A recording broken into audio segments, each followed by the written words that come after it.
ఆ సన్నాసుడు అంటుండు ఎన్నికల కంటే ముందు రేవంత్ రెడ్డి పేరు చెప్తే 3 సీట్లు రాకపోతుండే అని.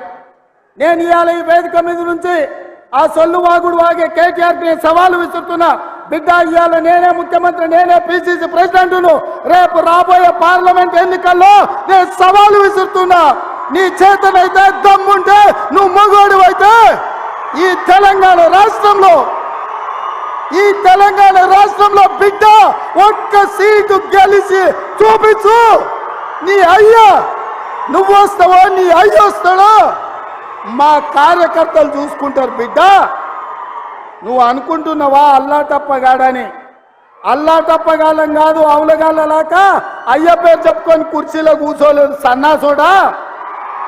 కింది నుంచి కార్యకర్తగా కష్టపడి జెండాలు మోసి లాఠీ దెబ్బలు తిని నీ అక్రమ కేసులు ఎదుర్కొని చెర్లపల్లి చెంచల్ కూడా జైల్లో మగ్గినా భయపడకుండా లొంగిపోకుండా నిటారుగా నిలబడి నిన్ను, నీ అయ్యను, నీ బావను బొందబెట్టి ఇవాళ కుర్చీలో కూర్చున్నాం.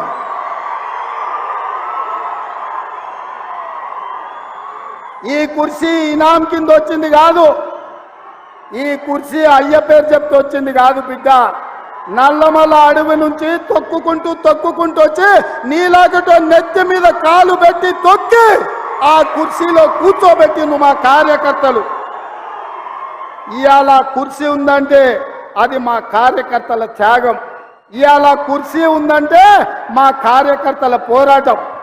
ఈ కార్యకర్తలు వీళ్ళు నాకు అండగా నిలబడ్డంత కాలం, నన్ను భుజాల మీద మోసినంత కాలం, నువ్వు కాదు, నిన్ను పుట్టించిన నీ అయ్య కాదు, వాళ్ళ దేవుడు వచ్చినా ఈ కుర్చీని తాకలేరని నేను ఇవాళ చెప్పదలుచుకున్నా.